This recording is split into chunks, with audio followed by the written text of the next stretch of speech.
with you. Now, I have to warn you, the Scrambler is like messing with her head on steroids, so if you think playing mind games is unethical or immoral, exit this video.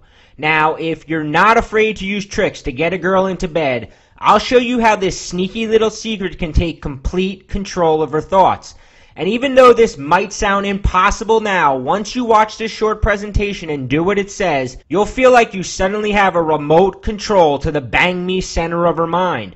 You'll finally have that female friend butt naked on your bed confessing how badly she wants you. You'll be surprised when that bartender or waitress you have a secret crush on is slipping her number on the receipt. You'll shock your friends when that hot girl at the party where everyone has their eye on is flirting with you and begging to go back to your place. This mind game will even have that girl who got away knocking on your door at 2 in the morning because she suddenly decides she has to have you inside her. And I personally promise that any girl will fall for the Scrambler, no matter what her opinion of you is now, how bad of a first impression you made with her, no matter how shy or nervous you are around girls you like, and no matter how many times you tried and failed to seduce some girl you desperately wanted. And it'll work even if you think you're too old or too hopeless of a situation to fix. So, why is seducing that cool, fun, sexy girl so hard? Even though some guys make it look so simple. Why does it feel like no matter how much you try to win her over, you're just spinning your wheels?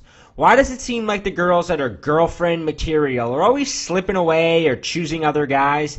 I don't know about you, but whenever I really liked a girl, it felt like there was this invisible force field that was determined to keep us apart. Somehow, some way, I would mess things up before I was able to get her into bed or make her my girlfriend.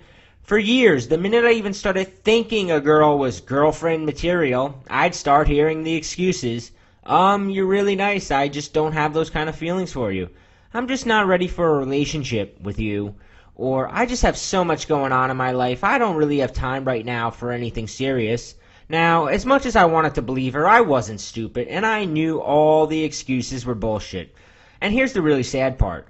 I practically lived in the gym. I went tanning regularly.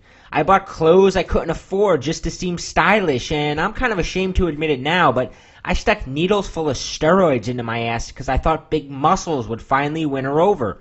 And yet girls I had a strong connection with, a similar sense of humor, lots in common, would reject me and go bang some scrawny waiter who was stringing her along and treating her like crap. It didn't seem fair.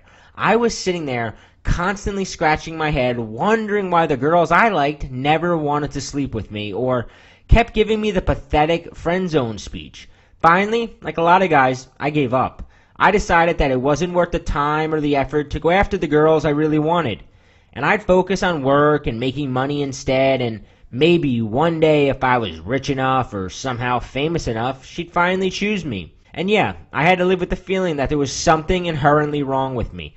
Always feeling left out and ashamed when one of my friends would start dating some cool new girl, or I'd see some girl I had a crush on posting pictures on Facebook of her new boyfriend, and it would make me want to puke. But then, a few years ago, I stumbled onto a simple question that changed everything for me. It was the key to slipping into a girl's mind and unlocking a secret desire.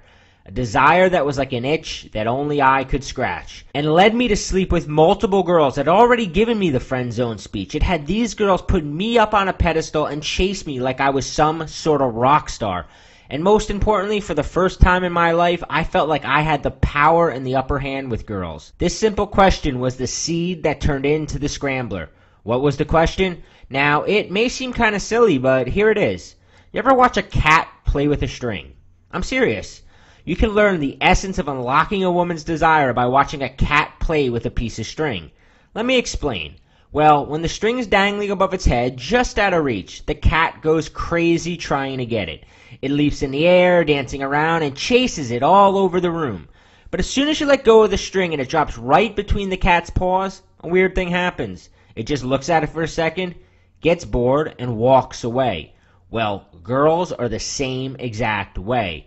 The easier you are to catch, the more bored and less interested she becomes. Simply because once a girl knows she has you, it's over. The minute she figures out she's the one holding the power, her attraction for you plummets, her legs get locked shut, and you're more likely to win the lottery than to see her naked. And it happens fast, sometimes within 5 minutes of talking to you. This is why a girl will go from hot to cold, or from wanting to bang you to wanting to be your friend. This is why a girl that seemed totally into you will start ignoring your calls, is suddenly always too busy to hang out, or just flat out gets mean or unresponsive towards you. It's like she was disappointed the game was so easy, and she actually loses respect for you. You see, it goes against her nature. She wants to chase you. She wants the dancing string. Now, I've got some good news. Great news, in fact. Are you ready for it? Okay, here it is. It works both ways. When a guy gets on a girl's radar and is dangling close enough for her to play with, but just out of reach, it drives her crazy, and she's compelled to try to seduce him. Like the cat drawn to the dancing string, girls are drawn to the hard-to-catch guy, even if she wasn't attracted to him to begin with. This is because all girls have what I call a chase reflex, and when you tap this reflex, she goes into seducer mode and pulls out all the stops. She starts wearing sexier outfits, letting her dirty side slip out when she's around you. I even had a seemingly innocent girl I worked with pull me into the bathroom and make out with me in the middle of one of our shifts. This is because when a girl can't figure you out, she loses all control and will do just about anything to make you hers. You ever wonder why girls will chase some player or bad boy for years? It's because these guys continue to tap her chase me reflex, and because they're always just out of her reach, she'll continue to chase them long after she realizes they're just going to disappoint her. And right now, as you watch this video, I bet you've already got some girl obsessed with you just by triggering this natural instinct inside her. A lot of times we accidentally do it to girls we're not really interested in. For years, as guys, we've been told that we're the pursuers. We're supposed to chase the girl, that it's our job to win her over. I'm here to tell you that's dead wrong. The fact is, girls are hardwired to want what they can't have. And when you use a simple technique called a scrambler that I'm going to teach you in a minute, you trigger something called roll.